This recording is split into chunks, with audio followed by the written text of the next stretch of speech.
film, 7/7 Ripple Effect, and I would recommend that you watch it, especially Ripple Effect 2, which points towards the involvement of South Yorkshire Police, was clearly showing that the anomalies in the government narrative of 7/7, and the fact that almost certainly the Muslims that were blamed were actually taken out on Canary Wharf by the HSBC Bank when they missed their allotted times to get on the trains that were destined to be blown up by remote control, but everybody else thought they were going to be blowing themselves up. They were part of a terror drill exercise. Now Withholding, with this brilliant film, wanted justice to prevail, and that these three so-called corroborators couldn't have been corroborators because it had never been proven in a court of law who actually did the 7/7 bombings. So Withholding was only trying to prevent a perversion of the course of justice. Instead, it was again perverted on him, and that he was arrested, extradited from Ireland, and did 157 days in prison. And it coincided exactly with the duration of the Lady Justice Hallett inquiry into 7/7. And the reason why we believe it kept him in that long, in a nutshell, was because what he did with his films was too dangerous and too influential about exposing what really was going on in the London bombings. I didn't know he was from Sheffield, I didn't know who he was, but he was one of the first, his was one of the first films, just before I got the sack, that I watched that persuaded me that 7/7 was an inside job. And that film has not been rebutted, it stands the test of time. It's a masterpiece, and I'd recommend people watch it. But I'm not here again to talk about Withholding is a man of many talents, and I want to talk a little bit in this third stage about a week that I was involved in, and Martin was there for a fraction of the time in Sheffield. That week began in Ireland. It lasted exactly 7 days. It began at 7 p.m. on the 30th of June and ended exactly at 7 p.m. outside the gates of Westminster, outside of Westminster and Buckingham Palace at 7 p.m. on the 7th of July 2013, 77 years since we'd had a Wimbledon champion, and we all know that Andy Murray won Wimbledon that day after 77 years.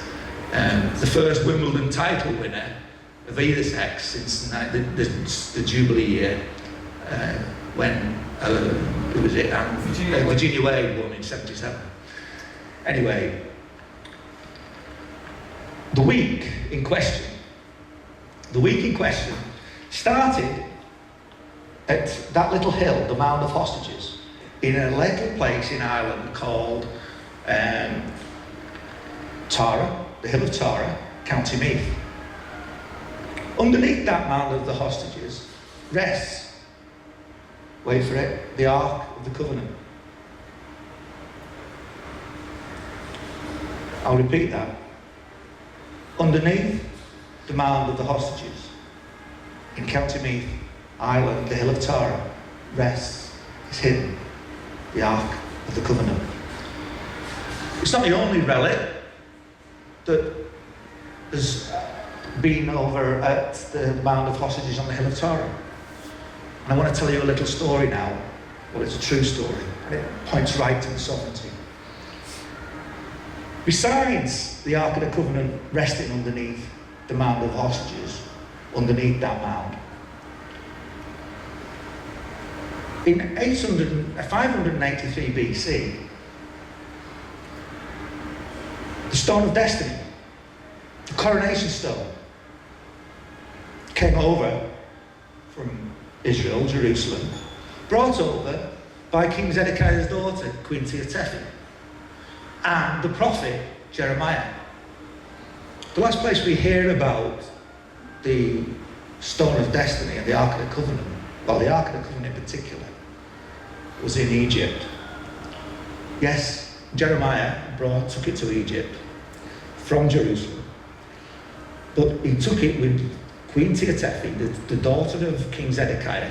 Zedekiah was the king that had his eyes put out just before he saw his son slaughtered by King Nebuchadnezzar. Jeremiah the prophet was spared because he was calling out Zedekiah to mend his ways when Nebuchadnezzar came.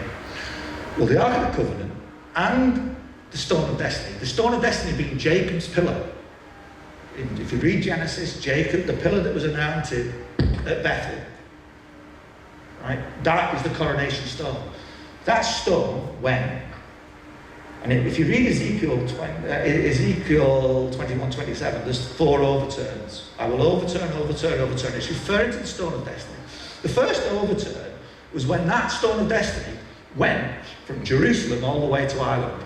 It went there via Egypt, Tanis, to Gibraltar for 5 months, then to Cornwall, across to a safe haven into Ireland, where in 583 BC, for 1,000 years, successive kings and queens of Ireland were coronated on the Stone of Destiny, Jacob's pillar. That is until 500 AD, when the stone was taken over to Scotland by the king's brother. It was borrowed, was never returned. The stone, from 500 AD to 1279 AD, was the stone in which successive kings of Scotland was coronated on. That is until people who've watched the film Braveheart, Edward I shot Longshanks. The Scots came, the English came and stole the stone. And from that point onwards, took the stone down to Westminster Abbey, where successive kings and queens of England were coronated on the Stone of Destiny that had been brought all the way from Jerusalem. That is until George VI. Why not Queen Elizabeth II? Well, what happened was that, in accordance with prophecy, 4 Scottish nationalists on Christmas Day, 1950, and this is recorded, this is not in any kind of dispute, broke into Westminster Abbey at the 3rd attempt and took the stone. That's in records, you'll be able to find that. No, not in dispute. So the Stone of Destiny was taken from Westminster Abbey, right, and took back to Scotland by 4 Scottish nationalists. Ian Hamilton, he was the chief architect, along with Anne Matheson. When they took the stone, it broke in 2.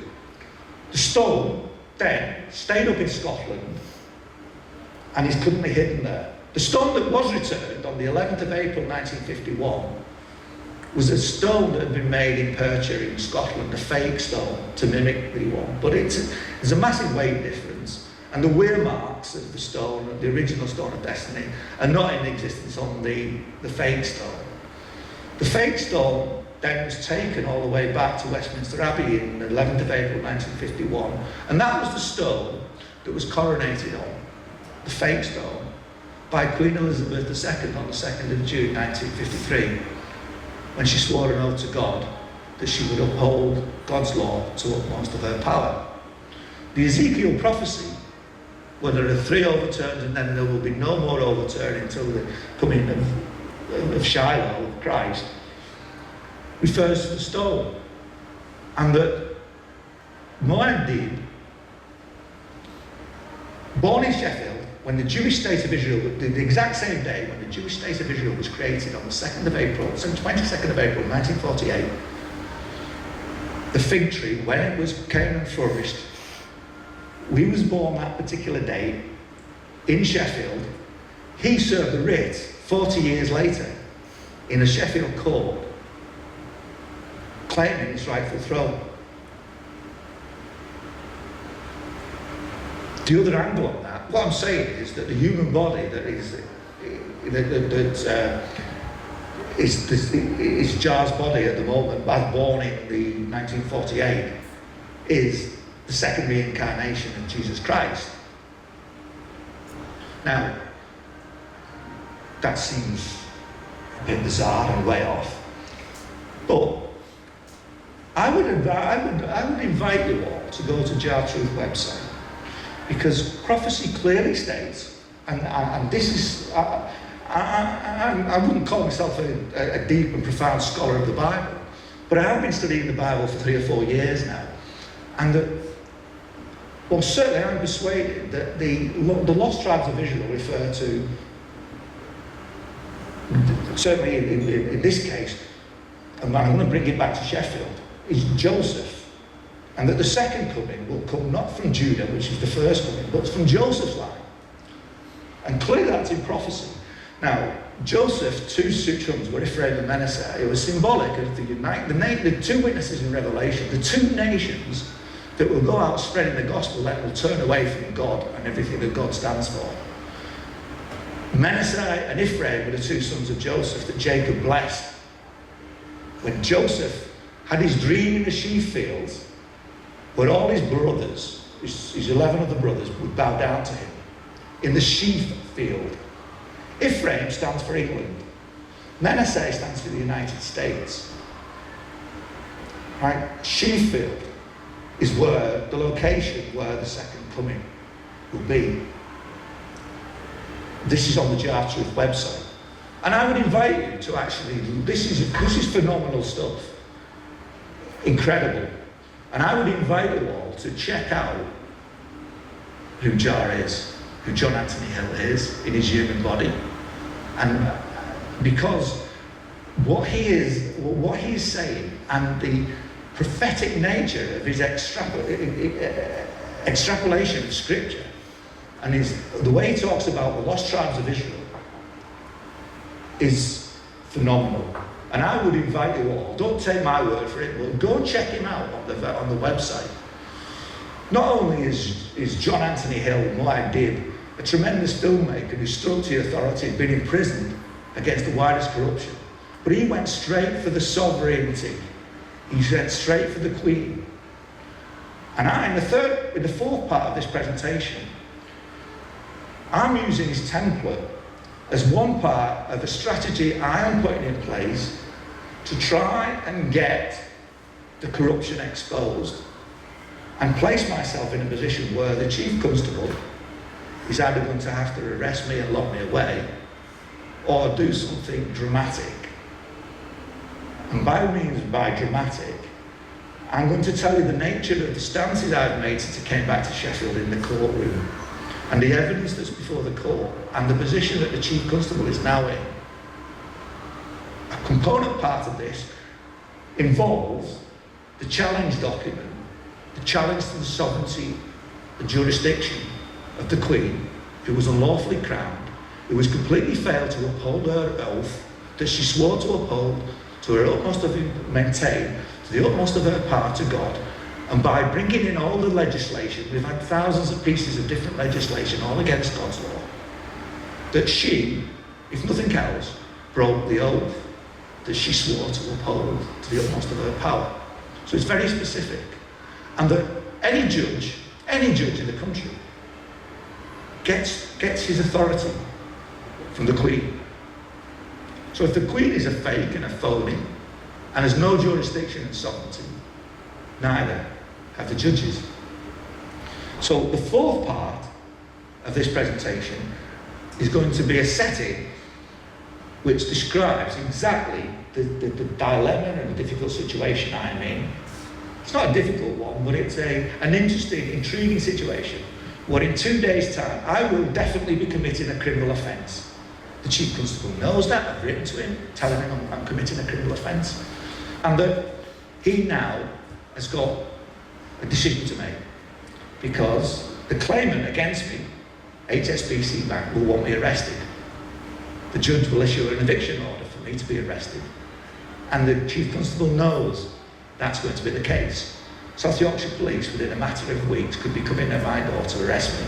And I've pointed out to the Chief Constable that squatting, which is what I'm doing at the moment, or will be from 2 days' time, when the house is handed over to the HSBC Bank, and I'm not going to budge. I'm just a tenant invited there at the moment. And I am going to stay put and barricade myself in until the Chief Constable takes action against the judge or arrests me and puts me in prison. If they do that, they have to put me through a criminal trial. And if they do that, they've got to face all the criminal evidence that I've been putting through the courts over the last year, which they've been trying to conveniently ignore. So it's a strategy to get me positioned so that I can reveal the top of that pyramid for what it is. The fake, phony queen that is the head of the New World Order. And Sheffield is a prominent place. And I think on that note, I'll have a break for a drink and I'll come back and I'll tell you a little bit more about that final part of how I've got myself in a position where I'm likely to be arrested and imprisoned in the next month. Okay?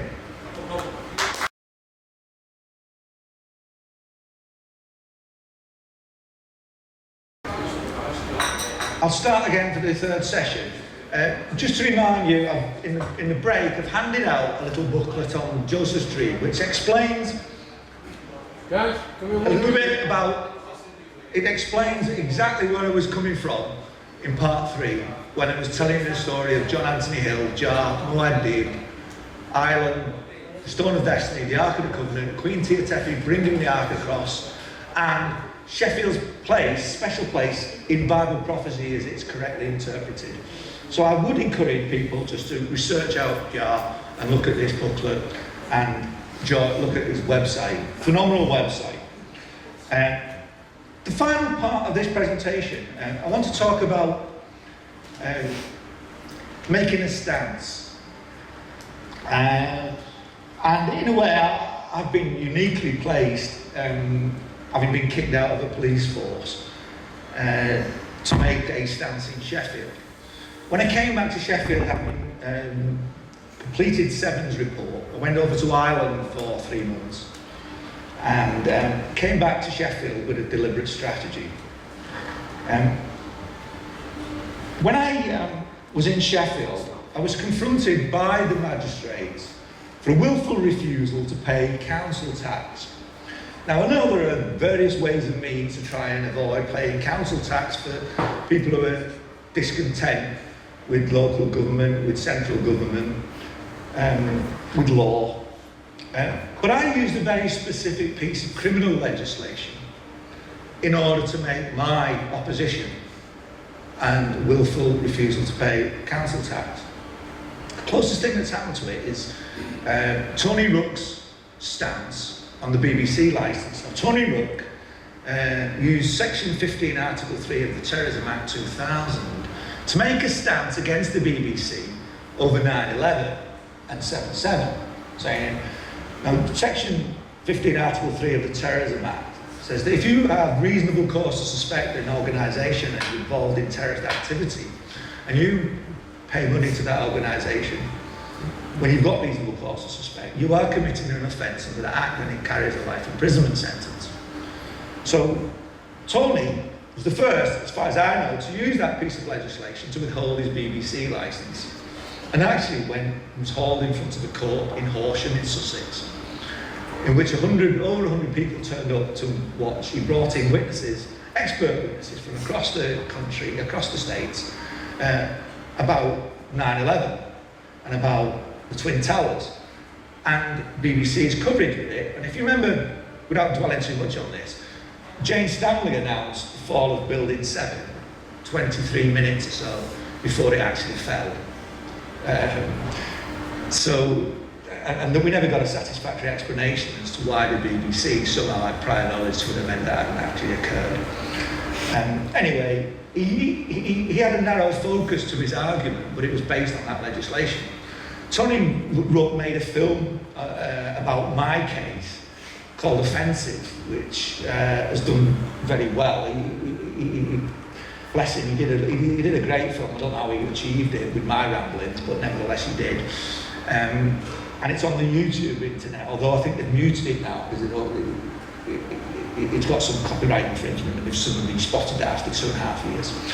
But that legislation of the Terrorism Act, I was inspired by and applied it to the local authority to withhold my own council tax while I was living in Barnsley.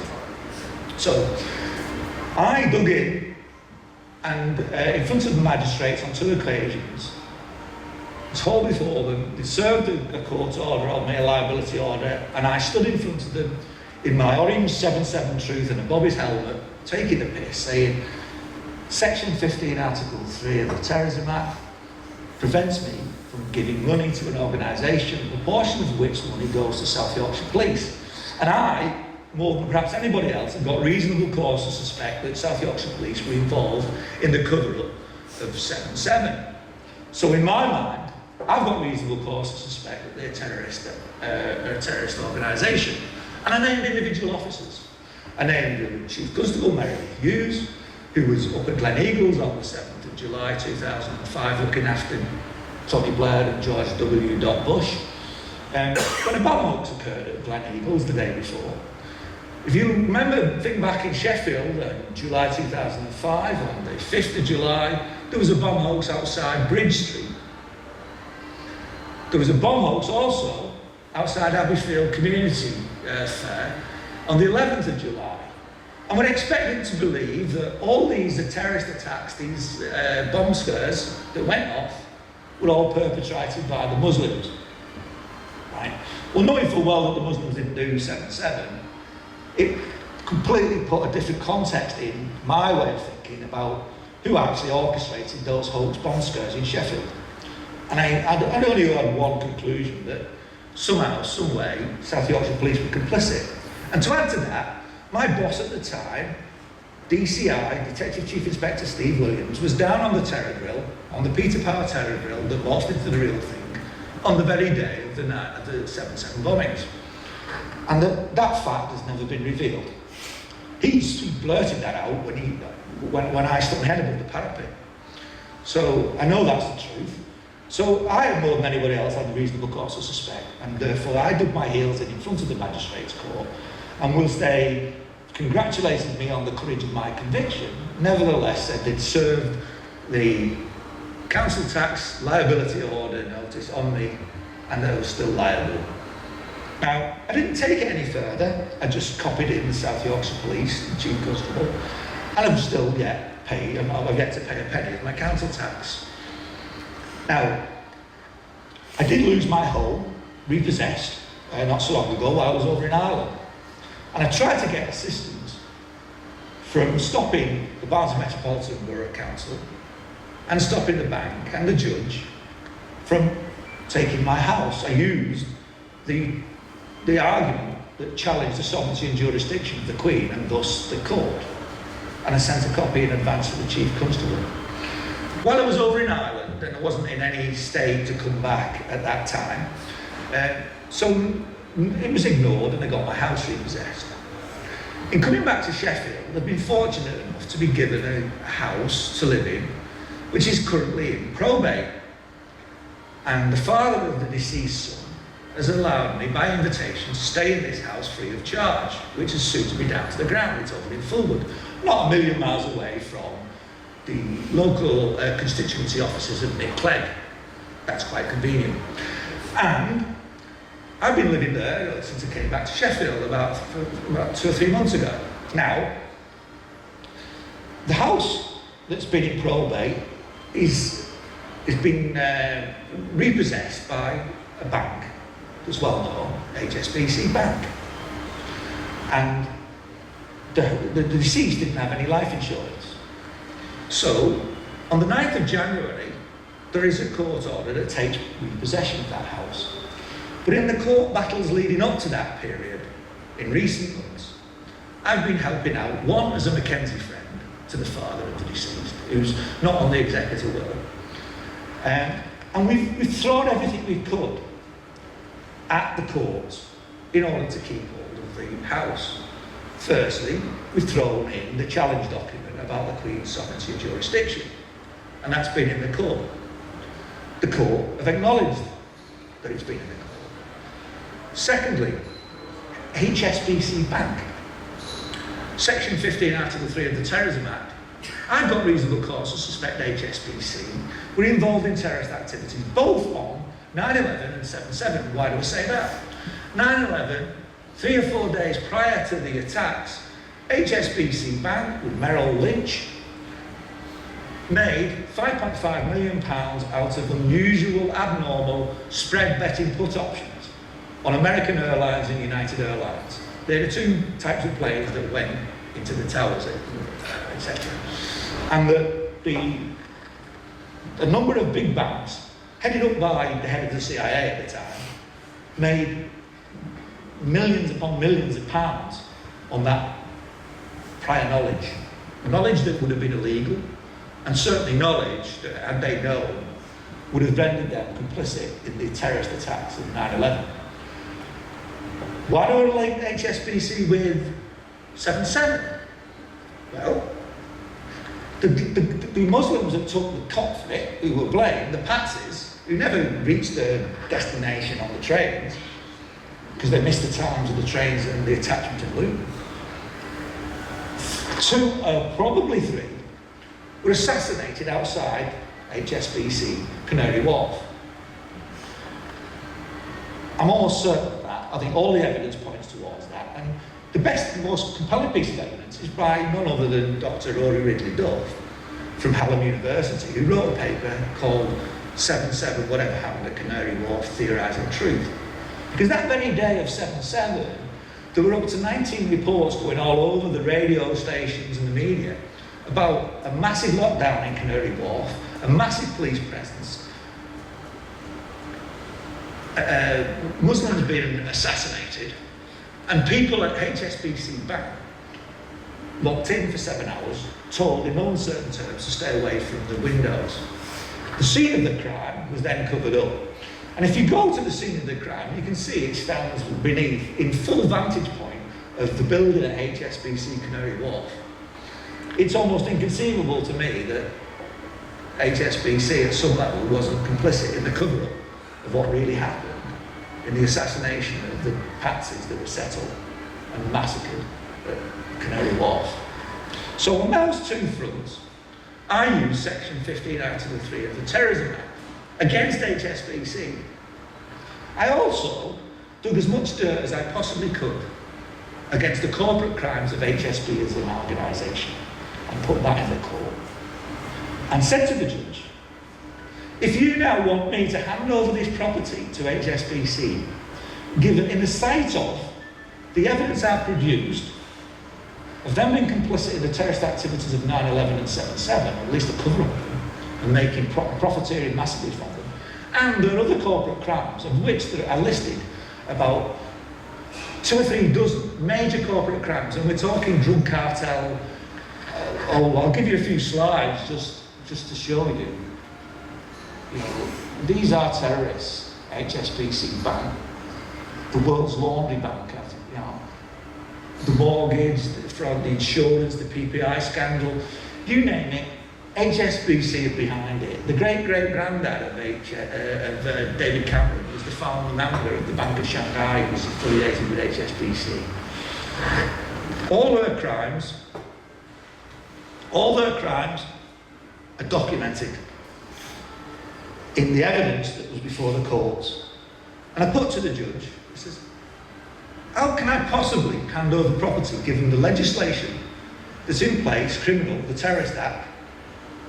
Because if I was to hand over this property, I would be committing an offence under that act. And you, judge, in the face of that evidence that's been amassed and has been before the court that you acknowledge, you will be committing an offence under the Serious Crime Act 2007, section 44. You would be encouraging me to commit a crime if you make an order that compels me to give up property to the HSBC Bank. So I am in here for the duration. What's more, I have sent a copy requesting the arrest of the judge, should he make this order, to the Chief Constable. So the judge knows in no uncertain terms that I'm making this stance. As things stand, even though I had no right in the court because I wasn't part of the legal proceedings, I went there as a witness, but I am recognised now as a tenant, unauthorised in their property. As at the 9th of January, I will definitely be a squatter because the judge has ordered that the property be repossessed as at 9th of January, in 2 days' time. So a warrant will be issued for the bailiffs to come and get possession of the property. The legal representative, the father of the deceased, the dad of the deceased, is away out of the country, giving me permission to stay until the property gets handed over. So from 2 days' time, the property will belong to HSBC. I will be a squatter. I pointed out to the Chief Constable that squatting is a criminal offence. But he should have done his duty. He should have manned up and stamped out the corruption by acting on the numerous occasions of sent him legislation and an legal argument attacking the duration and sovereignty of the court because of the unlawful coronation of Queen Elizabeth and the fact that she failed to uphold God's law, which she swore to uphold under oath, and also the fact that the bank are now behaving in such a way that they and the judge, by the judge's actions in supporting HSBC, is willfully, in front of, with all the evidence in front of him, countenance the perpetuation of a terrorist organisation by providing them with funds. All meeting the definition of the Act, the Terrorism Act. So I've used a neat way, a very specific way, to flip the legislation that they make back on themselves. The Chief Constable knows exactly what I'm doing because I've kept him informed. He even responded. Now he responded to me for the first time not so long ago when I alerted him to Sir Peter Gibson coming out about the rendition issue. And I gave him all the insight that I had on Michael Todd's death at the foot of Snowdon when he was exposing as the Greater Manchester Police Chief Constable, when he was exposing the rendition issues. Bear in mind that Miss Seven in July handed over to South Yorkshire Police with me all her evidence that could get judges arrested. So I've done my level best to hand it to a platter to South Yorkshire Police to do something good for a change. And I want the final thing I want to mention is that when we come back to this, we come back to Hillsborough, because undoubtedly 2014 is going to see South Yorkshire Police rightfully scapegoated over what they've done in the 25-year cover-up of Hillsborough. But they will probably be the only scapegoats, and others will get away by and large scot-free. And we all know the extent of corruption within the wider police service and the judicial system and in the political system. So South Yorkshire Police, in a way, are going to be hung out to dry. In a way, that makes them potentially, with the back to the wall, a force that could fight back by doing something good. I say potentially. In the 17 years I spent with the police, I look back now and I think, why couldn't I see it? Why could I not see the corruption within when I was inside? When I can look back now and see it's so obvious how corrupt this organisation is. And I conclude that not all coppers are bastards. There's good in the police. And I dare say that there's people inside South Yorkshire Police who are willing me on. I don't know who, but I'm not convinced. South Yorkshire Police could have taken me out. They could have done things to hurt me.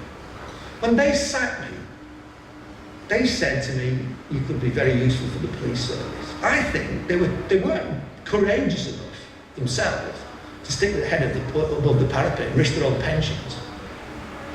But because they had somebody like me who was willing to, who wasn't going to stand for it anymore, and wherever it was going to take, I was going to make a stand. They almost said, well, good luck. Do what you can. And they've never really tried to knock me off. So, I don't know what is going to come of this. I don't know whether the Chief Constable, if he gets wind of the fact that I'm to be arrested, if that's what HSBC with the bailiffs require. I certainly will plead guilty, but there will be duress of circumstances, and there will be legislation that I will throw back. Legislation that has been through the courts, that has been through the Chief Constable, that has been through the Police Crime Commissioner, Sean Wright, at Barnsley. Now, none of these individuals inspire any confidence that anything good is going to happen just yet. But the fact that Crompton gave me a pleasant email before Christmas, possibly wishing me well for 2014, was, I don't know whether I have to take that as a sign that there's people in South Yorkshire Police wanting me to keep going. And certainly I've given them ammunition where they can retaliate and redeem themselves in some part. Because unless they do something to redeem themselves, they are going to be the force that has the worst reputation of any forces for some considerable time, when the truth really does come out about Hillsborough, as it surely will in 2014. So it's my hope that in some shape or form, by keep hammering away in ways that I'm well positioned to, that something might give. But even if it doesn't, I'm prepared to go to prison. Because in a way, if I do go to prison, then the material gets exposed and their dirty deeds are more likely to come out than if I wasn't in prison. So whatever little influence I can make, it's in a very specific area, but it's targeted. It comes back to Sheffield. It comes back to South Yorkshire Police. And one thing that I did do, with Hillsborough, at the 24th anniversary memorial service, the chair of Everton Football Club, Bill Kenwright, spoke in front of the stadium packed at Anfield. And he read from scripture, he read from Philippians 4, which was talking about truth and justice. And he gave a very moving speech to the families of the 96 and the rest of the supporters, including the team of Liverpool and some Everton supporters too. Knowing what had happened with Hillsborough in terms of the cover-up, and being in the Commons Gallery with many of the families in the previous November, before we had this independent panel by the Bishop of Liverpool, I could relate to what was going on. And so, from Ireland, when I watched this video of Bill Kenwright addressing the supporters, I sent to in excess of 600 police officers named in South Yorkshire Police an email of that video with a covering letter, asking them to pause for thought, asking them to watch Bill Kenwright's speech and listen, reflect on their organisation's cover-up, and try to see it from a different vantage point to their own. And I did it in such a way that I knew how many people had watched. Now, not an awful lot of people picked up their email and watched it. It was asking for 6 minutes of their time to watch this video. And some people did watch it though, some police officers. What was interesting, that the IT service of South Yorkshire Police never blocked it, and they could have done. It was allowed through. Bill Kenwright is a theatre producer.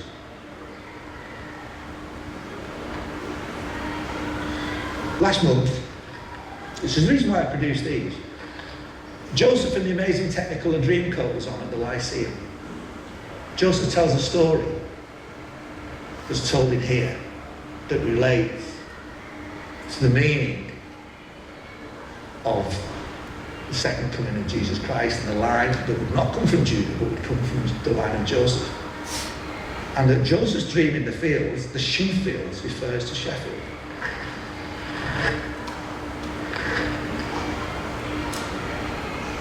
When I got sacked, just final point here, is that 2 years before I got sacked, I was sitting pretty in the South Yorkshire Police, not a trouble in the world, but I had a dream one day, out of the blue, and that dream was me being a witness to police state tyranny in my own office, where police officers armed came in and massacred children in the cupboards in my office on a bright blue sunny day. The windows opened, a gust of wind came in, and a voice came out at me in this dream where I'd just witnessed officers in my own office commit tyranny. And that dream, a gust of wind came in and a voice spoke out to me. It says, Jesus, Tony, this is Jesus, I want you to lay down your life for me. And I woke up at that point, and I did not know the meaning of that dream at all, until 2 years on, when my moment of decision came. In a week when all sorts of amazing, weird, spiritual things were happening to me, including, for instance, by way of an example, when I was in a church hall a month before I made my stance, I had a microphone in my hand. I'd run a chess tournament that evening of 64 chess players. And a 51-year-old chess player just dropped dead when I spoke the words sacrifice and immortality in a sentence where I was very much thinking of, within a church hall, Jesus Christ. But it was to a secular audience, and I said it in such a way that would be able to be related to a secular audience of chess players by quoting a chess player grandmaster. The chess player just dropped dead. He was the chess player that won the tournament on the night. In 400 or 500 chess players around the Sheffield and district circuit, his very last game of the season over the longer game, because this was a lightning tournament that had organised, was against me a week before. And it was the last game to finish of the season that went to the very last second on the clocks. And the outcome determined who won that championship when I managed to swindle a stalemate because he had no time left on his clock when I was in a theoretically lost position. That player was died in front of me a week later. And there were all sorts of circumstantial signs and things weird that were happening before I made my stance. When I was called out to make that stance in a dream 2 years prior, when I had no trouble, no inclination, no knowledge of the New World Order. Whatever, at least I think I can look back at what I did and I've got no regrets. I'm bankrupt, I've lost my house, I've lost all my sessions, don't have a car. But the one thing, I wouldn't have missed this for the world. And it all hinged on that decision. Do I keep my job and skirt around the issue? Or do I stand up and be counted, even though it will cost me my career and it will cost me financial hardship? I can sleep easy at night now. When I look at some of the South Yorkshire Police senior officers who cross me in the streets, they can't look me in the eye. They can't look me in the eye. And at least you've got that, by being truthful to yourself, by not lying, by upholding their own standards for honesty and integrity, something that's desperately needed now in the police. I ended up my letter to the Chief Constable David Crompton. What is it going to take? How much corruption is it going to take before you man up and do something, do your duty? Whether that will fall on deaf ears is another matter, but at least I can look my children in the face and say, well, I did what I could, even if they ignore it. But there's a part of me that thinks maybe at some stage they'll pounce and they'll try and fight back with doing something good. And that's my hope. I hope that South Yorkshire Police will be a force based in Sheffield that ultimately will do something good. Because we need the police to heal themselves. We cannot have a police corruption to the extent it is. And I've come across, since I've been out, a lot of coppers who've come up to me secretly, well, not so secretly, but they shook my hand and said, keep going, keep going. I've known there's plenty of officers in the Met who are talking about the paedophilia networks, but they know about these networks, but they can't get it across through the hierarchical system within I was going to say priesthood. It is a satanic priesthood, it's a Masonic priesthood that's ruling, underpinned by common purpose and the likes. So what you're saying is that they're selling their soul for their salary, as it were, their house. They're selling their soul for their house, and the souls of children that have been... Coppers are an unusual bunch. I find that they can be very, in the clique of working in the police, there's all jolly good banter, they're very positive people, they're very nice people. And they're brave people. in a confrontation, faced with a gunman, faced with big risk life and limb. And they probably wouldn't think twice about doing so. They wouldn't think twice about going to a rescue at a crash accident and putting their life in danger. However, all that goes out the window when it comes to challenging the hierarchical structure within the police force. So a 6'6" copper built like a brick shithouse he's turned into a puny little wimp when it comes to challenging his next rank upwards. If he knows it's going to cost him his livelihood and potentially his status within the police. But yet it's bizarre. He's a 6'20" stone man when it comes to confronting people that created him, the general public.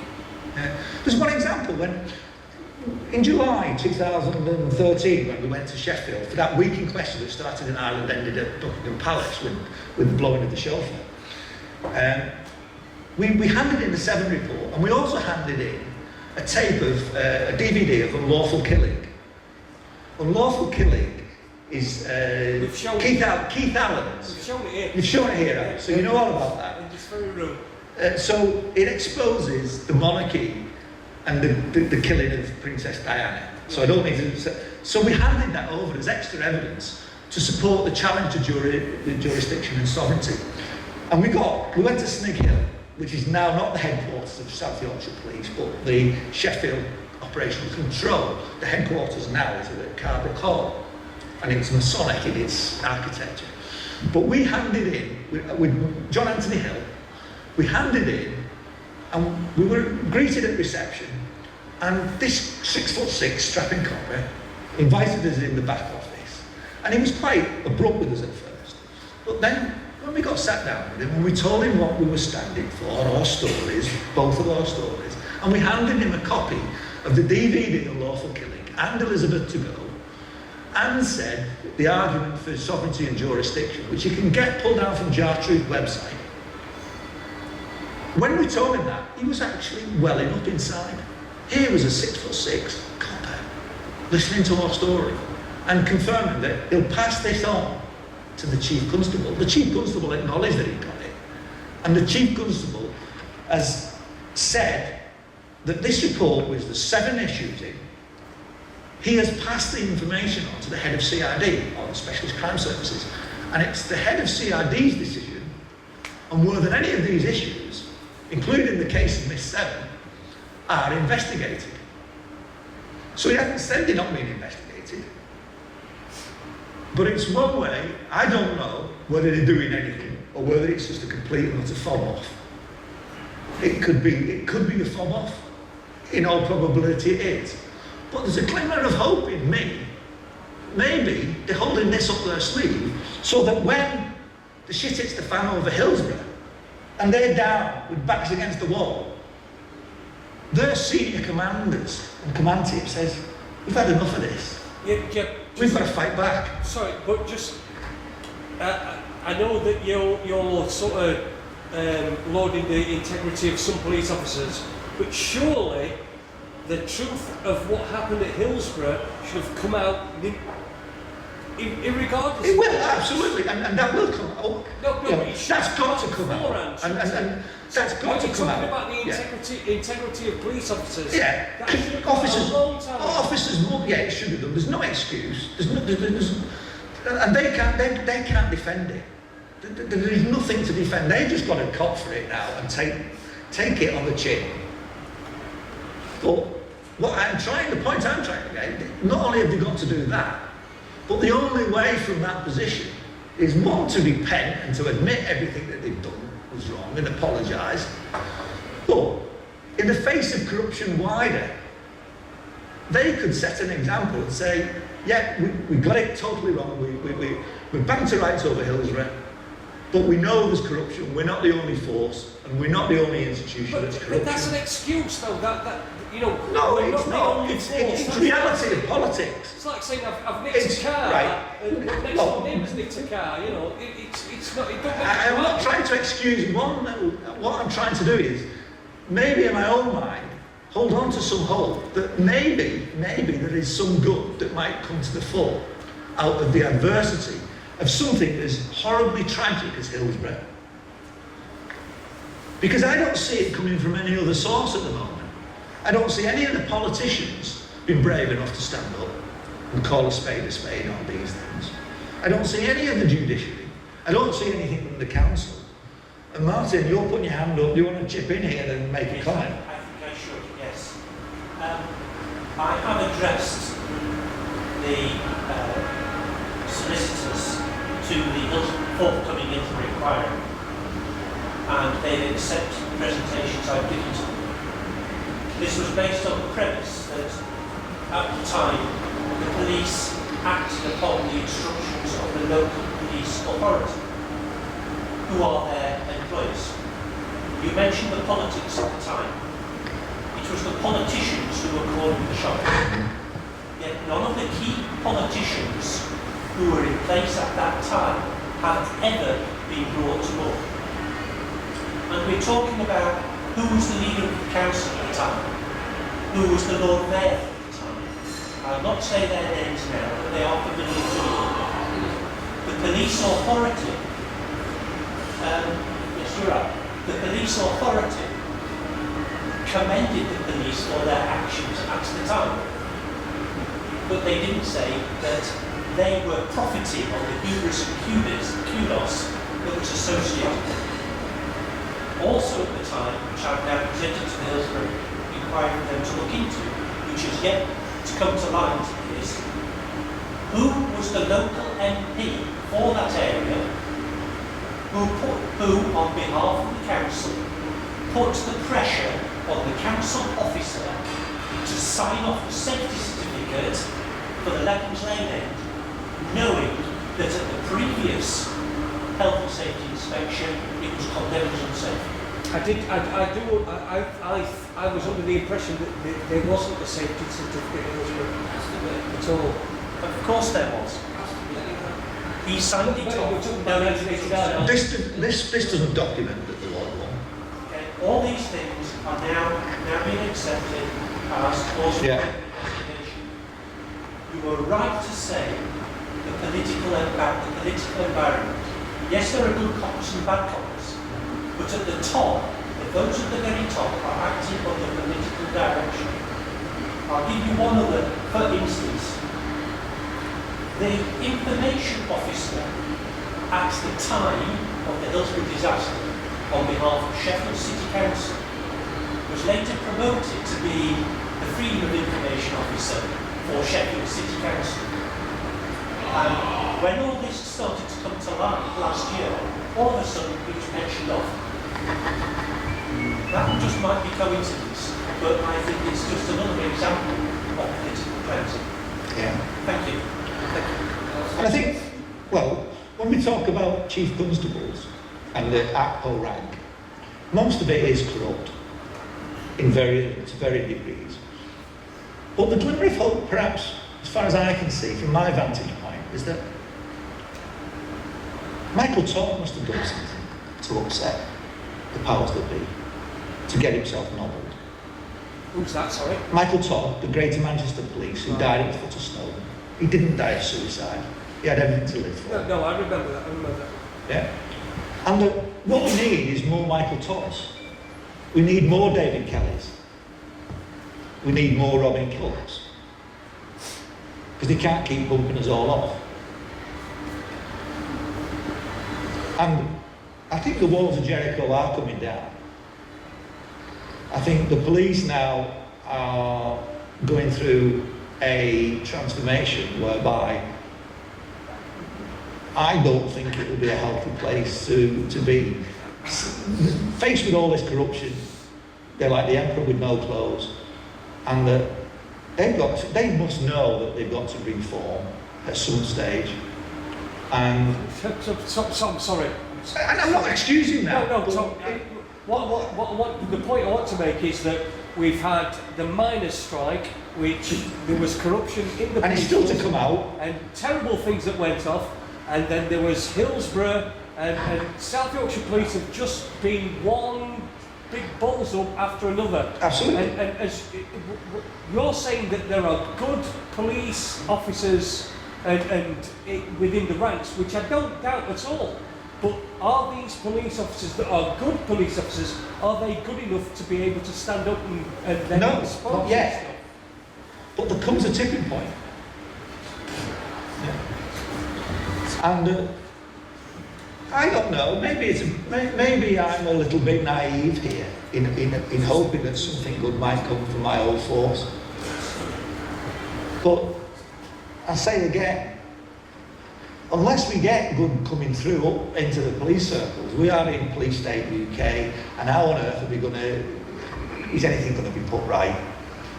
I don't.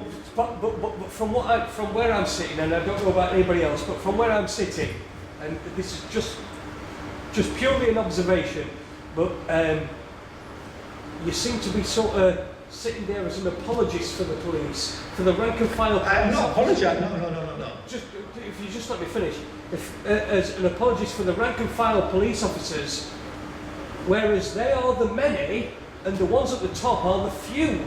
Now, if the many wanted to overthrow the few and to expose what had been going on by the few, then the many would have been able to do that over many years. For a number of years, there's been enough opportunities throughout the time. And again, I couldn't agree more. There is, in fact, it's perhaps the greatest source of sadness when I reflect back since I lost my job. I wrote to every single chief constable. I provided them with 7/7 ripple effect videos and all sorts of covering letter. I wrote to every single principal intelligence analyst, telling them about the bogus terror threat, waking them up as best I could in a covering letter.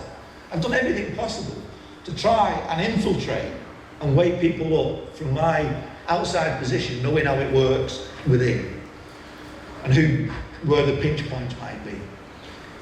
But since I left, I've not, I would have expected other principal intelligence analysts to whistleblow. It's a sad indictment on them that not one of them has had the courage to speak up. And that really is inexcusable. And I despair with that. Right. See, what Jason was just saying there, do you think it's the culture disempowers police officers that makes the good police officers look bad? I mean, I do understand what Jason said, and I do agree with him. Because at my age, at a similar age, all I've seen is the same thing, and you couldn't have said it better really. The key thing, I've shot the station. And we looked at the police officers on their own, genuinely, but it's the culture that I personally think that needs to be chipped at. I mean, I'm nearly 40 years of age, and I've seen this. I grew up pretty quickly, and then by away from them and done. But I've seen if you've got a culture that is there. Yeah. And it definitely oozes across and gets to these buildings. But again, it all comes down at the end of the day to a personal decision of each and every single officer, to whether he sells his soul to the devil or whether he actually adheres to his conscience, adheres to professional standards for honesty and integrity and the likes. That's the culture that destroys that. Well, there's a secrecy in a hierarchical culture, and I think, don't underestimate either the influence of Freemasonry within the police. I think there's a binding back. When you said that it's like up to each individual officer, Yes. do you believe that each individual officer, apart from yourself, obviously you weren't a police officer, but you were within the police force, but do you believe that every single police officer has decided that it's something that they don't need to shock about? So they don't I think it's somebody else's business is the way they see it. Now, I asked myself this question. I made my decision because my back was against the wall. I was cornered in a way in either to tell a lie or confront the situation because it was my assignment. Most coppers aren't. I asked myself this question when I look back and say, had I not been in that position but still woke up? In other words, if I hadn't had that assignment to do, but suddenly woke up to the fact that you know, the terror threat's bogus. But I hadn't got the assignment. What would I have done in those circumstances? Would I have kept my job, knowing that I wouldn't be compromised because I wouldn't have had an assignment that would mean I had to lie? And I think, well, I'm not sure what I would have done then. I think I know what I would want to do now, and I believe I would do it. But officers will distance themselves from making awkward decisions. And that's just a personal decision, a cowardly decision. And silence is their only weapon. But silence isn't golden here, it's yellow, it's cowardly. And their mantra of South Yorkshire Police is justice with courage. I'm sorry, at the moment, the only mantra they're adhering to is injustice without courage. It's the actual opposite. And how is their reputation ever going to be restored unless they try and do something positive collectively? And it's that whole, I'm not excusing, that's not an excuse for what they've done. I'm not trying to defend them in any shape or form. I'm just saying, I can envisage a circumstance politically whereby, knowing what it was like in there, that officers good might come to the fore and say, enough's enough here. We don't want anything else to do with this. We want to take action, serve the public rather than the politicians and the sovereignty. Tony, you've got a question over on the left there. Just slightly changing subject, but it's more to do with what's immediately going on with your eviction and what's happening regarding the ones to be arrested. Yeah. I'm not saying you haven't got a report, I'm just going to put something into the report that you might want to consider. If you're arrested, you're going to be arrested for the crime of whatever they... Squatting. On the day, not so much squatting, but the breach of the peace and what happens in removing it.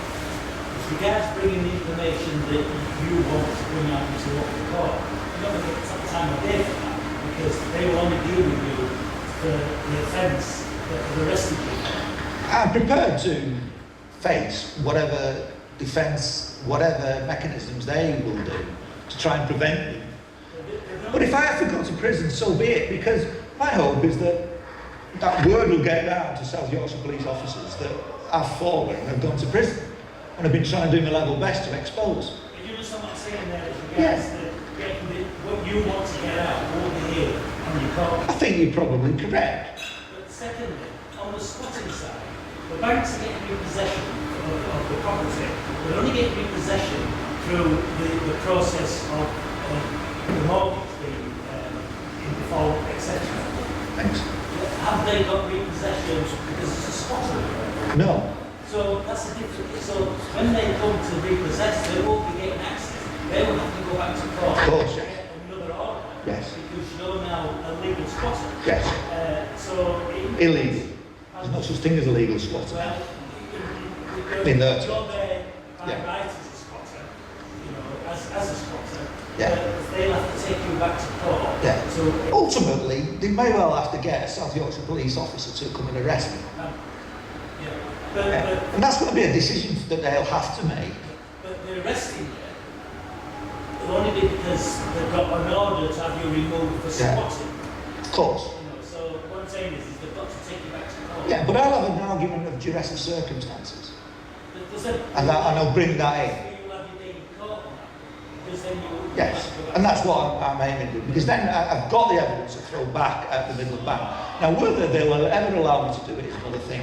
But certainly, it's on the record, it's been through the courts, it's well documented. These files have been in front of the Chief Constable. And if the Chief Constable wanted to take a step to change their ways, he could do a tokenistic gesture and go and arrest the judge or arrest the bailiffs. You know they're not going to do it. Well, I'm putting that question to them, because the alternative is that they're going to have to arrest me.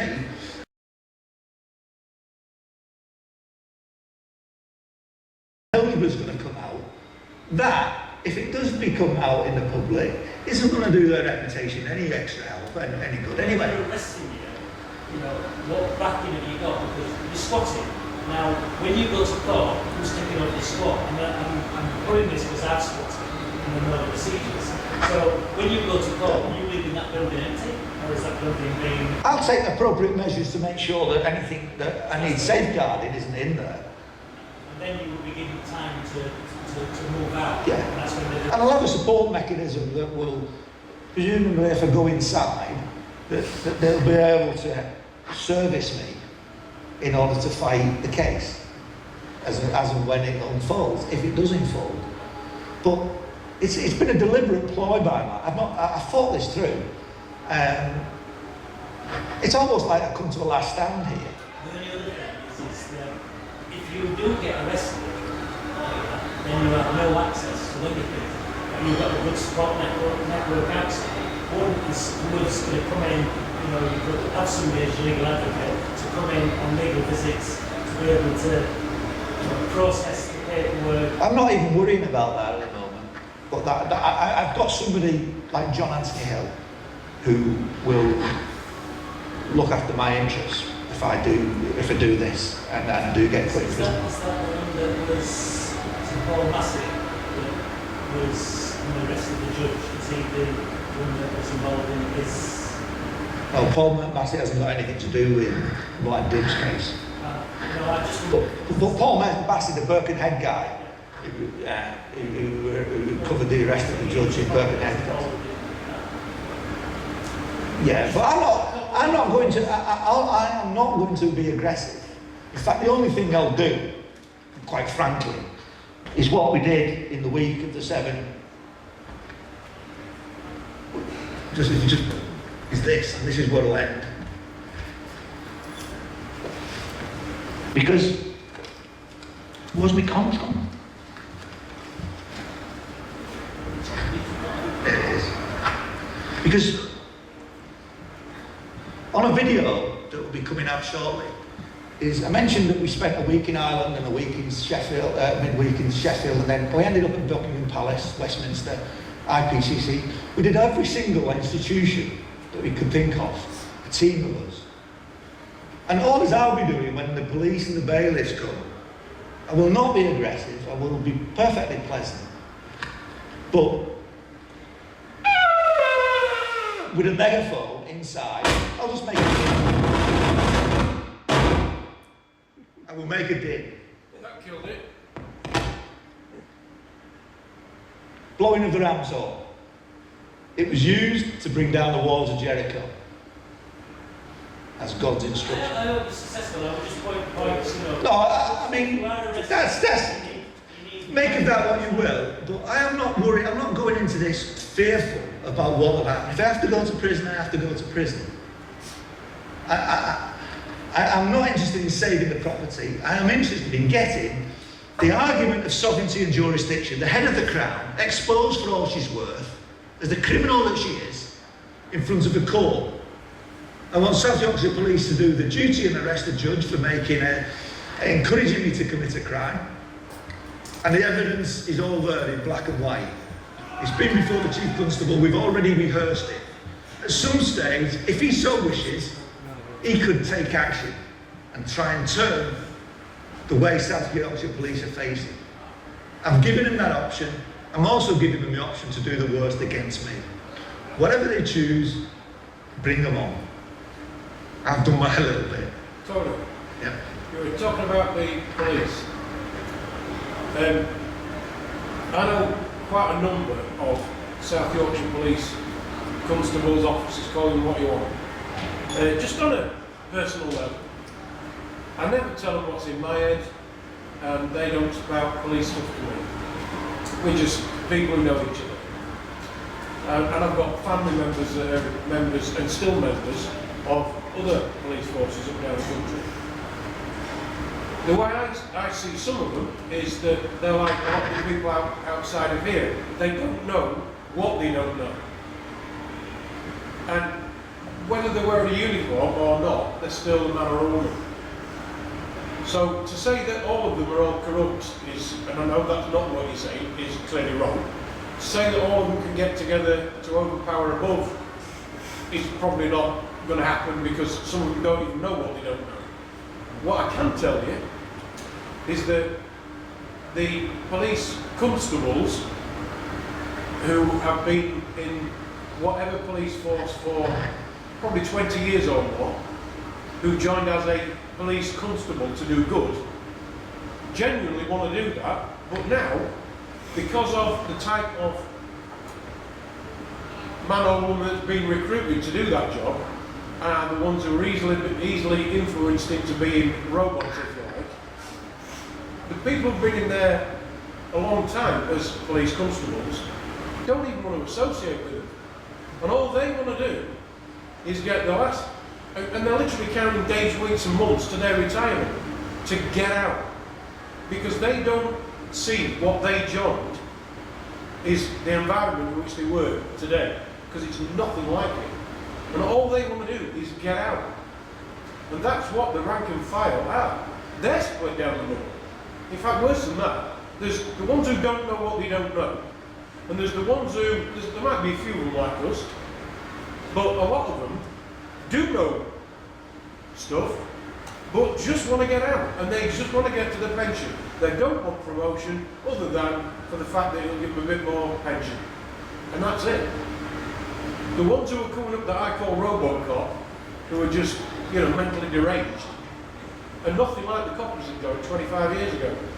Because the coppers that are young today, they're not coppers, they're just tax collectors. Isn't that the same for society as a whole, though? Absolutely. Tommy, That's what I mean. Can I ask you, can I just, a quick, simple question, yes or no, or simple, mind your own bloody business.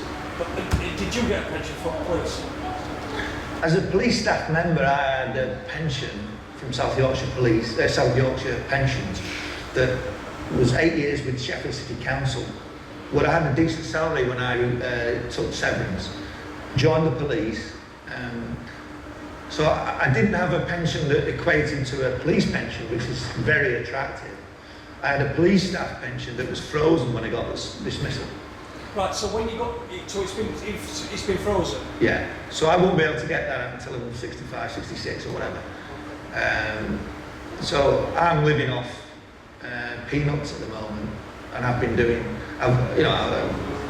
in order to keep the fight up, I've been disinclined to get myself and become a wage slave. I was just sort of wondering about sort of questions that people that might be watching this might want to, ask. Yeah, well, I've lost everything in that sense, and I won't get a pension.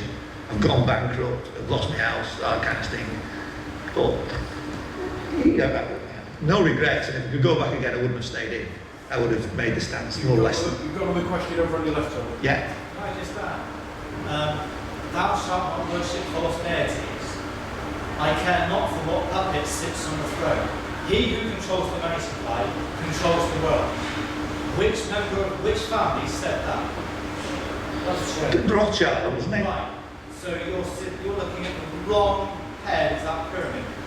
Secondly, God is the Persian word for Gad. Sabbath, Satan. What God is Satan?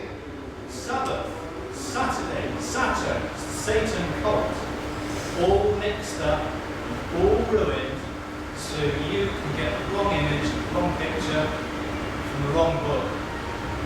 The Bible is actually the book of Satan, not the divine creator.